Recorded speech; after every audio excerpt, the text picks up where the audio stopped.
Salve galera, Rafael Fih aqui no Teologia em Hollywood, hoje para falarmos de Godzilla Minus One, que eu infelizmente perdi a oportunidade de assistir esse filmão no cinema e assisti ele só agora recentemente, em que ele foi lançado no catálogo na Netflix. E que baita aquisição da Netflix, a Netflix acertou em cheio aqui nessa aquisição, um baita filme que eu tava louco pra assistir faz tempo, muita gente falando bem. Eu já gosto bastante do Godzilla, claro, não sou um fã ali que acompanha todos os filmes, mas principalmente essa saga do Monstruverso mais recente, tenho assistido todos os filmes, né? Por mais que eu odeio basicamente todos os seres humanos que apareciam nesses filmes, ainda assim eu sempre tô lá pra ver o Kong e o Godzilla em ação, e eu vi muita gente falando bem desse filme, então fiquei bastante curioso e animado pra assistir, mas infelizmente perdi ali a oportunidade de ver no cinema, mas pude ver agora e já quero vir aqui rapidamente trazer as minhas considerações aqui sobre esse filme com vocês, fechou? Então se você não é um -1 ou um 0 à esquerda, trazendo para um português, já curte aqui esse vídeo, comenta, compartilha com os amigos, te convido a se inscrever no canal, porque aqui ninguém solta a mão de ninguém, aqui a gente não deixa ninguém sacrificar sua vida à toa, fechou? Então chega mais comigo para falar de Godzilla Minus One.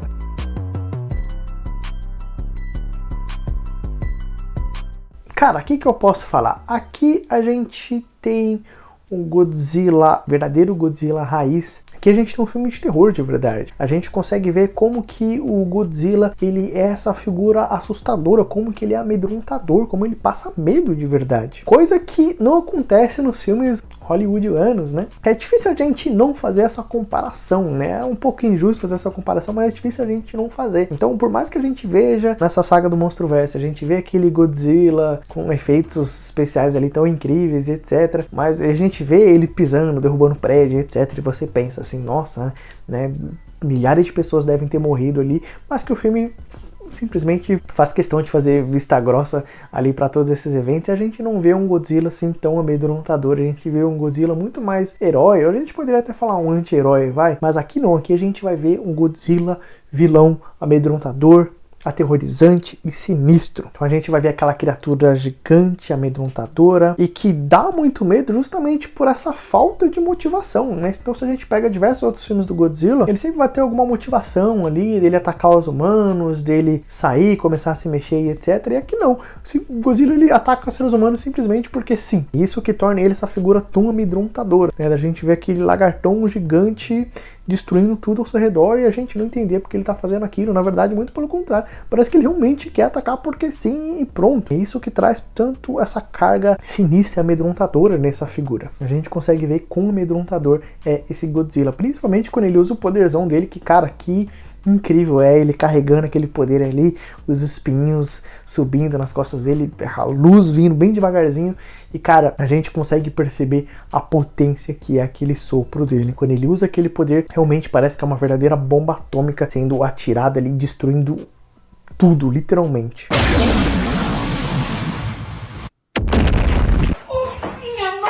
E é engraçado porque o filme aqui, ele é muito bem feito. Nenhuma aparição do Godzilla, ela é à toa. Ele não aparece simplesmente só pra destruir tudo, porque a gente quer ver monstros gigantes destruindo as coisas. Cada aparição dele tem um propósito. E é interessante como essa narrativa, ela vai se construindo aos poucos. O filme, ele pode até parecer lento em alguns momentos, mas na verdade, se a gente olhar o filme com carinho, a gente vai ver como que nos detalhes ali, o filme ele trabalha tantos elementos e ele já prepara para tantas coisas que vão ser entregues no final. E cara, isso é feito de uma maneira tão sutil, é muito gostoso de assistir. Não é aqueles filmes assim que mostram uma coisa assim, que tá na cara que vai ser usada lá no final. Então, por exemplo, recentemente eu cometi o erro de assistir o filme do Flash. Tem um evento ali, um episódio dentro do filme ali, em que a mãe do Flash ali solta uma frase, alguma coisa ali que a gente sabe rapidamente que vai ser usada lá na conclusão do filme. Então é muito escancarado, é muito mal feito, não teve carinho nenhum ali. Já aqui não, a gente vê diálogos que parecem despretensiosos ali, conversas e etc, mas que também estão preparando a gente pro final, para uma entrega final. E cara, que final. Mais uma vez, você pode achar o filme até lento em alguns momentos. Eu sinceramente não vou mentir que eu senti sono em alguns momentos, mas isso porque também assisti o filme à noite, num filme que eu já tava cansado o dia inteiro, né? Assisti à noite, depois de ter tomado banho no escuro, deitado na minha cama, com a luz apagada, eu fiquei com sono, com bastante sono em alguns momentos, mas ainda assim me mantive firme ali, e cara, valeu a pena, porque a entrega final do filme é espetacular. O filme, ele entrega um final ali maravilhoso e como ele te recompensa por tudo aquilo que vem sendo trabalhado no filme inteiro. E é por isso que eu sei que tanta gente gostou desse filme e que apresentou ele inclusive como um dos grandes filmes, né? Um dos melhores filmes de 2023. Olha que a concorrência não tava fraca não, mas justamente porque aquele final ali, ele encerra com chave de ouro e ele te recompensa por tudo aquilo que foi trabalhado ali com tanto carinho durante o filme. Eu não preciso nem falar aqui dos efeitos gráficos especiais ali, que claro, não dá pra falar que é perfeito, né, obviamente, mas que quando a gente olha que eles usaram só 15 milhões, que para um padrão hollywoodiano de filme, de produção de filme, cara, eles fizeram um milagre. O filme, ele é incrível, né? Se a gente olha para os gráficos nesse filme aqui, de como eles são feitos, com 15 milhões, e a gente olha, por exemplo, esse filme do Flash que eu acabei de falar, que foi gasto ali 200 milhões, mais de 200 milhões, e a gente vê a diferença de tratamento ali com o gráfico, cara, é um absurdo até a gente fazer essa comparação, mas a gente vê o carinho e o esmero que teve ali para esse filme ser feito, e por isso que ele realmente mereceu aquele Oscar que ele ganhou, porque é um baita filme, não só na sua história, no seu enredo, mas que também teve um carinho muito especial ali na hora de produzir os efeitos. Aqui a gente vai ter um dos arcos humanos mais incríveis de todo esse universo de kaijus, né? Então eu mesmo comentei no meu filme que eu falo sobre Godzilla e Kong, e que eu trabalho e comento de como esse arco humano ele simplesmente deveria deixar de existir, sendo que aqui em Godzilla Minus One não, ele é essencial para a história e ele é um arco que ele te prende, ele é um arco que vale a pena você acompanhar. A gente tem um protagonista não só cheio de defeitos e imperfeições, mas também com diversos traumas, né? A gente vê aquele protagonista que era para ser um piloto kamikaze, mas que foge ali com medo e etc. E de como que ele traz essa culpa do pós-guerra, essa culpa do sobrevivente, como que ele lida com isso durante o filme. É muito legal ele mesmo falando assim, cara, a minha guerra ela não acabou, né? Ele não se permite ter feliz, ele não consegue casar, ter uma sua própria família, ele simplesmente não consegue. Quando ele tá rodeado ali por eventos felizes e alegres, ele fica com aquela postura assim, mais para baixo, cabisbaixo, como se ele realmente não merecesse ter prazeres nessa vida por conta das decisões que ele tomou. É claro que quando a gente olha para atuações japonesas, orientais no geral, pode causar um pouco de repulsa e estranhamento, porque nessas atuações japonesas assim, elas são bem over, assim, bem cartunesca, bem exagerada, aquele negócio bem parece anime mesmo, um cara gritando, fazendo umas caras e bocas assim, mas é claro que é uma coisa ali que você se acostuma rapidinho, que você releva um pouco também, e que você olha não só a história em si, o enredo, mas que você vê que são boas atuações, que são boas entregas, que são bons momentos e que são personagens marcantes, personagens que você se importa, não só do núcleo principal ali, mas até os outros personagens ali que cercam o protagonista, que aparecem durante o filme, cara, a gente se importa com cada um deles e todos eles têm uma atuação muito boa ali, e a gente gosta deles, a gente se importa com eles, diferente, mais uma vez, né, difícil não fazer a comparação com esse Monstruverso, que eu tô mais torcendo que todos eles morram, né, desculpa, Deus me perdoe, mas que você olha aqueles personagens ali, mesmo a Eleven ali, que cara, eu gosto muito dela no Stranger Things, mas aqui no Monstruverso, meu Deus do céu, que seres humanos irritantes, eu só quero que eles apareçam da tela, me deixa ver monstro gigante brigando. Aqui não, cara, aqui a gente se importa com esse núcleo humano, a gente vê os dramas, os dilemas desses personagens, a gente se importa com eles e é tudo muito legal de acompanhar. É claro que aqui há uma crítica política ali, o próprio governo japonês ali, que eu não vou saber me aprofundar, é claro, mas eu fico muito contente em ver como que há essa valorização da vida aqui. Então a gente vai ver como que esse personagem principal, desde o começo do filme, ele é criticado, julgado, porque ele era esse piloto kamikaze que desistiu, que ficou com medo e que não deu sua vida em prol da guerra, em prol da nação. Então ele é constantemente rechaçado, humilhado ali por conta dessa decisão que ele tomou, que na verdade é uma decisão bem burra, né? Que tanto o protagonista como os outros personagens ali vão percebendo durante o filme de que não fazia sentido ele realmente entregar a vida dele para uma guerra que já estava perdida. Então, enquanto o governo ali valorizava muito mais esses sacrifícios em prol da nação e etc, mas que eram sacrifícios burros, eram sacrifícios que não tinham necessidade de acontecer, né? Então o governo praticamente tratava a vida dos seus cidadãos como uma coisa descartável. E é claro que é difícil para eu falar sobre isso, porque eu não sou japonês, eu sei que lá eles têm muito essa questão realmente do sacrifício, de ser uma coisa honrada e etc. Então, por exemplo, no anime One Piece, que eu gosto muito, meu anime favorito, que inclusive tem vídeo dele aqui no canal, tem um episódio, uma cena ali em que a gente tem alguns samurais, em que eles estão ali com aquele negócio da honra do samurai, né, de você entregar sua vida em batalha, de você dar sua vida ali pro vencimento do exército, pra vitória do exército e etc, né, uma morte honrada e etc, etc, etc. E o personagem, um dos personagens ali do Usopp, que é um personagem bem medroso ali, que tá sempre fugindo da batalha, mas que ele realmente tem uma frase muito boa, ele levanta um ponto, ele fala que mané, papo de morrer com honra em guerra e etc, vamos viver, vamos lutar pra continuar vivo. E é basicamente essa mensagem aqui que a gente vai ver nesse filme também, enquanto o governo ali trata a vida dos seus cidadãos de uma maneira bem descartável, a tal ponto de nem avisar de uma ameaça iminente que tá chegando ali, com os próprios cidadãos que eles se reúnem e que eles percebem, em que é perguntado várias vezes no final do filme, nossa, a gente vai ter que entregar nossa vida, a gente vai ter que morrer, e é falado ali, não, cara, a gente não vai fazer isso, chega de morte, né, chega dessas guerras estúpidas, desses sacrifícios estúpidos, aqui ninguém vai soltar a mão de ninguém, aqui a gente não vai permitir mais nenhuma morte, e é por isso que, alerta de spoilers aqui, mas é por isso que aquele sacrifício no final, então, que não acontece, né, mas você vê ali como todos os personagens na vida de uma única pessoa, mas como aquilo ia derrubar ali a moral de todas aquelas pessoas, por conta de que eles não queriam que mais ninguém morresse, né, então uma morte, uma só que seja, seria uma grande derrota para eles. Então você vê essa questão da valorização da vida, que é um princípio bíblico importantíssimo. Em todo esse debate que a gente traz para os dias de hoje, seja de aborto, seja de eutanásia, no próprio Antigo Testamento a gente via muito esse negócio ali do olho por olho, dente por dente, mas a gente não percebe o que está por trás ali, é justamente o quanto a gente valoriza a vida, né? De como esse é um princípio bíblico de que a vida é um dos maiores bens que a gente deveria defender. A vida não é uma coisa descartável, a vida é uma coisa preciosa aos olhos de Deus e a gente deveria tratá-la como tal. A vida humana é uma coisa importantíssima. Se nós somos criados à imagem e semelhança de Deus, a gente não pode ficar descartando a vida de alguém feito à imagem e semelhança de Deus à toa. Então eu gosto muito de ver esse princípio aqui, dessa defesa da vida aqui, deles aprendendo durante o filme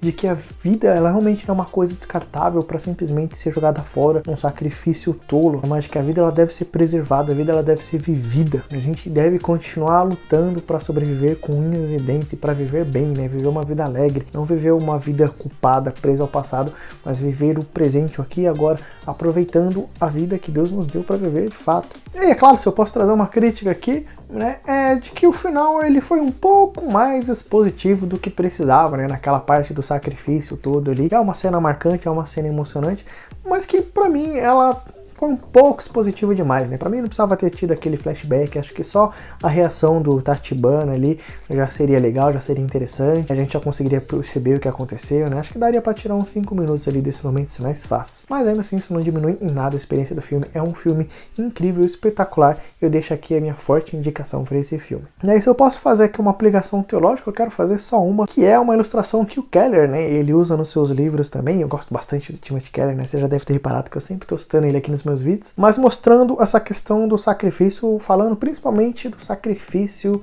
de Cristo, né, claro, mas como a gente precisa perceber o nosso estado atual para perceber também a situação que a gente se encontra e perceber a necessidade do sacrifício de Cristo. Então o Keller ele vai usar a seguinte ilustração, né? Imagina que você tá andando ali perto de um riacho, um lago, alguma coisa assim, você e um amigo, e de repente seu amigo vira e fala assim, nossa, eu vou mostrar para você o quanto eu te amo, né? E de repente ele se joga na água e morre afogado ali. Você olhar e ficar assim, tipo, que foi isso? Né? Que acabou de acontecer? Que porcaria foi essa? Você achar que a pessoa só era maluca, né? Tinha esquizofrenia, ele você não percebeu e não conseguiu salvar ele a tempo. Sendo que muitas vezes é isso que a gente acha de Jesus Cristo, né? A gente não entende o porquê que ele morreu. Eu mesmo cresci na igreja, mas por muito tempo eu não entendi o evangelho da necessidade da morte de Cristo, né? Eu poderia falar facilmente se alguém perguntasse pra mim, né? Eu fui batizado até um tanto cedo ali, e se perguntasse pra mim assim, nossa, por que Cristo morreu? Eu saberia recitar as palavras, não, Cristo morreu pelos nossos pecados, mas eu não tinha noção do que isso representava de fato, né? Eu poderia dar a resposta rápido e fácil, mas eu não sabia de fato o que aquilo significava, que é basicamente essa ilustração. Parece que Cristo ele morreu à toa. Nossa, Cristo, né, a gente gosta de citar João 3,16, né, ele amou o mundo de tal maneira que deu o seu filho unigênito, mas deu seu filho para quê? Para que Cristo precisou morrer de fato, né? E aí a ilustração que Keller usa agora, ao contrário dessa, seria, imagina, né, se você tá andando perto de um riacho e você tropeça ali, cai, tá se afogando, não sabe nadar, não consegue nadar por algum motivo, e de repente esse amigo pula lá para te salvar, ele te tira da água, só que ele morre no processo. Aí sim você ia poder olhar para trás e falar, nossa, ele entregou a vida dele para me salvar. Agora eu entendo o quanto que ele me ama. Não precisou nem falar, mas só a sua atitude, a sua ação ali mostrou o quanto que ele me amava. E é isso basicamente também o que Cristo fez na cruz. Ele morreu na cruz para nos libertar dos nossos pecados, para nos libertar dessa situação desesperadora, que é uma caminhada direta rumo ao inferno. Não porque Deus é um Deus malvado que tem prazer em mandar as pessoas para o inferno, mas que uma vida longe de Deus é uma vida longe de tudo aquilo que é bom e belo, é uma vida longe de tudo aquilo que representa o prazer, né, que é o próprio Deus. Ele é o nosso Criador, ele é tudo que há de bom, né? Então uma vida longe de Deus é uma vida longe de tudo aquilo que é bom, né? É claro que aqui eu estou falando em um sentido aqui um pouco mais abstrato, figurado, né? Eu acredito sim que o inferno é literal, né? Não quero passar que o inferno é uma coisa que é um estado de consciência, alguma coisa do gênero, mas eu só quero que você entenda que o destino final do inferno é justamente esse lugar agonizante e aterrorizante, porque é um lugar longe de tudo aquilo que é bom, é um lugar em que o bem não existe. Você já pensou o quão terrível é um lugar desse? Então, quando a gente entende o nosso estado pecaminoso, longe de Deus, longe de Cristo, a gente entende a nossa necessidade dele, e aí sim a gente consegue perceber o quão grande e maravilhoso foi esse sacrifício. E aí, por que eu tô falando isso no filme do Godzilla? Justamente porque aquele sacrifício final do Koichi, ele só faz sentido à luz do que tá acontecendo. Não só aquele cenário pós-guerra, já de um Japão destruído que tá tentando se reerguer, mas agora com uma criatura monstruosa, demoníaca, uma força da natureza imparável ali, de como ele traz o caos, a destruição, e de como ele precisava ser impedido, né? E a única forma dele ser impedido, mesmo depois eles tentarem tanto, batalharem tanto, mesmo todos unidos ali, não conseguiram vencer aquele inimigo. E aí é com aquele sacrifício final do Koichi que eles conseguem então dar fim naquele inimigo. Dar fim, né? A gente viu o que acontece depois dele se regenerando. Mas ainda assim, dentro daquele filme, daquele arco, foi ele que pôs fim naquela ameaça por meio do seu sacrifício, que não foi tão sacrifício assim. Mas ainda assim a cena é emocionante porque, de fato, parece que ele está disposto a se sacrificar, a deixar sua filhinha para trás, deixar seus amigos, as pessoas à sua volta para trás, para eliminar aquele mal. Então aquele sacrifício, ele só faz sentido, aquela cena só é emocionante porque tinha uma gigante ameaça diante deles e de como aquele sacrifício foi necessário. Da mesma forma, também a gente precisa entender o nosso estado atual, o quão feio e horrendo é o nosso pecado, é a nossa vida longe de Deus, e do porquê que a gente precisa tanto Jesus Cristo, porque que a gente precisa que Cristo morresse naquela cruz, para que a gente pudesse então ser perdoado dos nossos pecados, para que a gente pudesse então ter a justiça de Cristo imputada em nós por meio da fé. Então é por meio de Cristo, por meio do sacrifício de Cristo, que os nossos pecados são perdoados, e a gente tem agora um saldo bancário muito positivo, porque toda a justiça de Cristo é imputada a nós por meio da fé somente, né? E é nesse sacrifício que a gente tem então vida, a gente tem esperança para um futuro, a gente tem uma nova vida e vida eterna nele, em Cristo Jesus. Então esse filme, né, se um dia você for conversar desse filme com algum amigo, alguma coisa assim, você pode usar ele como uma grande ilustração da necessidade que nós temos do Evangelho de Jesus Cristo. Fechou? Então esse que eu queria trazer aqui para vocês, de Godzilla Minus One, né, esse filme incrível, fantástico, que agora a gente tem a oportunidade de assistir na Netflix. Se você não assistiu ainda, vai lá correndo assistir, não perde tempo, que é um filme muito bom, incrível. Aí depois você deixa aqui nos comentários o que você achou, fechou? Então é isso, gente. Um abraço, fiquem com Deus e até a próxima. Tchau!